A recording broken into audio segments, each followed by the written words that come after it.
right, Freddie. Thanks for joining me. Thanks for having me. Always a pleasure to see you, man. Thanks a lot, Jay. Always an honor to see you. Thanks, buddy. So, boxing. Boxing today is just Manny Pacquiao and Floyd Mayweather. What do you think has happened to the personalities, the characters, the champions in boxing? You know, it seems like we've lost like the big heavyweight. You know, the Americans dominating the heavyweight division and so forth, and now it's more controlled by the Klitschko's from Ukraine, and you know, I think boxing is more the world's more on an even playing field. We have good coaches everywhere, and they can compete with us in areas. And we just I think we miss the old coaches though, teaching the young kids how to really fight. And just being involved with the U.S. Olympic team has taught me that a little bit. It's just you know, I said, there's no Sugar Leonard's here. I remember when we were in the Olympic trials and so forth back in '76, you had to be something special. And then I was watching these kids in the semifinals, and I says, you know, they only had like 3 or 4 fights. And they have no experience.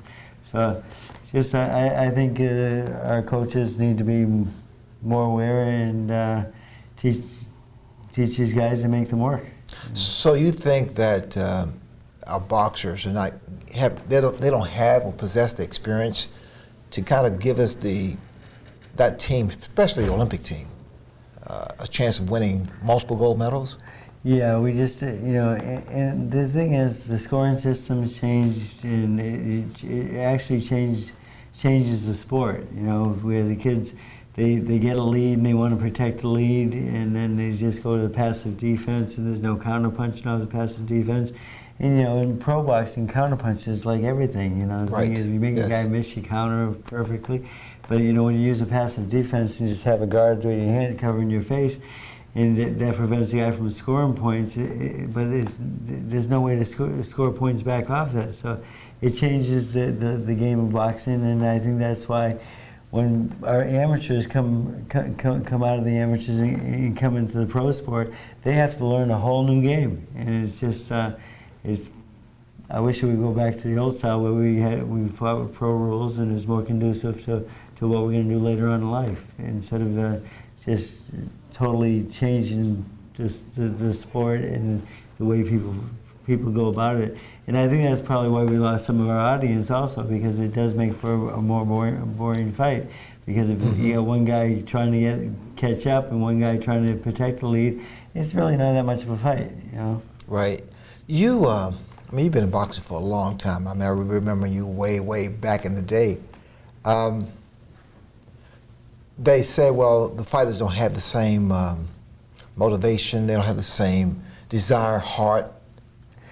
Yeah, I would say, I think some of the kids are really good. They want to train, they want to work. They ask me, can we do extra work? So we've got some young kids out there that really are disciplined and really want to get better and really want to work and so forth.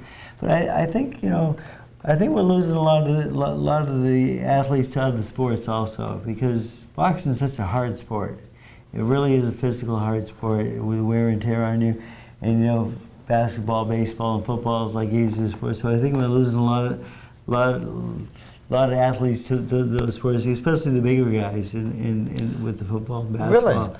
I think a lot of the guys are going in that direction because it's, you know, it's a team sport. You know, you got 50 guys on the team or something like this, and then in boxing it's just 2 guys fighting. So you think we also we've lost fighters, upcoming fighters, to MMA, UFC?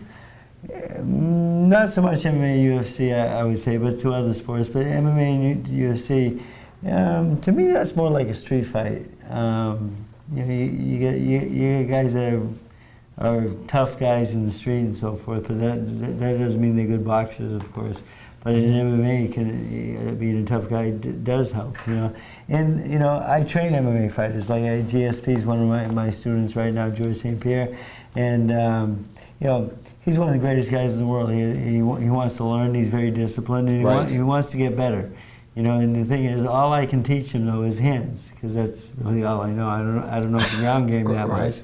You know, and the ground game is something I have to take into consideration though, because when I train these guys, they can't bob and weave like a boxer does because they might get a knee in the head, right? You know, and so forth. So, you know, it does change the game a little bit. But if they use the bob and weave and using angles and getting on the side, and making an angle, it makes it more conducive anyway. And it's really changed the way that I've tried to train my fighters like Pacquiao and Amir Khan's and so forth.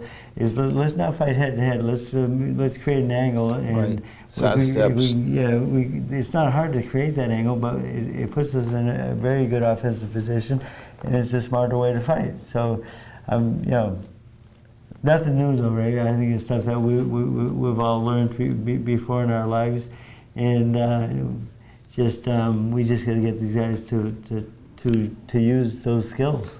You know, Freddie, I mean, I could never be a trainer because I don't have that mentality or patience.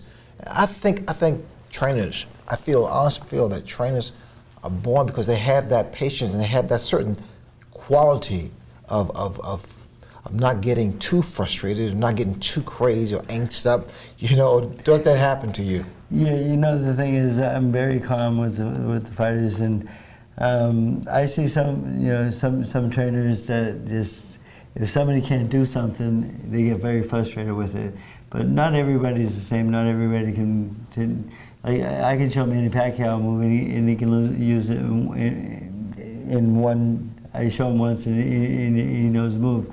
But like Oscar De La Hoya was a little bit slower learner, and not that there was anything wrong with that, but the thing was you had to kind of go over with him slowly a couple of times, or more than a couple of times actually, to get him to understand the move we're making. So everyone's a little bit different, of course. But the thing is, I think, you know, like we miss the old timers actually teaching the true art of boxing. You know, I had one of the greats of Eddie Fudge teaching me, so yes. I had a great mentor, and I teach, you know, I work off his method. Obviously I have my own personality runs into that also, so it does change it somewhat, but the thing is, mostly it does come from the way he taught me. So it's old school that you possess, the old school teaching. Old school hard work, you know, none replaces patting that pavement out there, getting out there, you know, all these machines and gadgets and high-tech stuff. You don't believe in that stuff? Well, you know what, I'll work with a little bit, but I still won't lose, I won't lose the hard work and the dedication of getting up early in the morning, running and so forth, and, you know, just, you know, there's something gritty about that, getting up at 5 a.m. to do our road work, you know. Right. It's just like makes us a little bit meaner, a little bit harder, and just a little more discipline about what we're doing. I did that. 5 o'clock, I was up. I know you were. Yeah. I mean, running with you guys on the U.S. team in Nellis Air Force Base. You know, Oh, yeah. we get up every morning. Every morning. We run our asses off, and the thing is, we worked hard, and that's what a lot of the kids want and so forth, but some of the coaches don't want to give them that work. And I think some of the coaches are getting a little bit lazy. Talking about old school, Freddie, how about the psychology or psychologists that they implement? You know, I think psychology, it's funny because I think some fighters may need that, but not every fighter. Like a couple guys come to the gym and want to work with Manny Pacquiao. I said, he doesn't really need that. He's a positive person. He doesn't really need any help in that area. Right. So I won't let them touch him. But then, you know, I did have Stevie Collins, who did hire a psychologist and a hypnotist to get the game plan into his subconscious and so forth. And it was it worked out really well because Chris Eubank said, this isn't fair. He's got he has extra powers. So it worked. We won the world title. But the thing is, it was all a bunch of BS. Yeah. Or it was just a way to trick him into thinking that he wasn't finding somebody. He said that he's not human. He's possessed and he's in a trance. He's hypnotized. But it was just, you know, it was just more of a PR stunt than anything, and it worked. Well, Pacquiao's here to announce a fight with Tim Bradley. And I know some boxing critics or fans feel that Bradley is not a match. I don't particularly feel that way. I think this young man possesses power, and I don't think Manny can sleep on him. You as a coach, trainer, what's your feeling? I know the answer, but what's your take on it? You know, the thing is, we don't take anyone lightly, and you know, we're pound for pound the best fighter in the world. We take on all challengers, and you know, the thing is, someone said, "Why did you pick this young guy?" And I said, "Well, you know, we're champion. We take on all comers. You know, if Mayweather would come to the table, we'd fight him too." Right. I mean, the thing is, it's just not possible at this point. But you know, the thing is, you look out there. What are our alternatives? You know, we've beaten everyone else in the division, and you know, like, do we want to do another Cotto fight or something like that? People don't want to see that. People want to see how this new kid does. You know, he's 28. No, he's undefeated. You know, right when people are undefeated, it's, you know, they fight with more resilience, and Right. they have a lot of pride in that zero and being undefeated. And it's not going to be easy to beat this guy, because he's a tough young guy. He's going to come to fight. And Manny's obviously going to come to fight also, and he's going to be in great shape, and we have a great game plan for this guy. And I'm looking for Manny to look impressive and knock this guy out. I mean, because, you know, after the last fight with Marquez, you know, Marquez fought a smart It's fight. a very impressive fight from both guys. Yeah, and you know, it's a very good, hard fight, close fight. You know, I thought Manny had a little bit of an edge, but I mean, some people disagree with me, but I mean, maybe I'm biased. Yeah, But the thing is, a little biased. A little bit.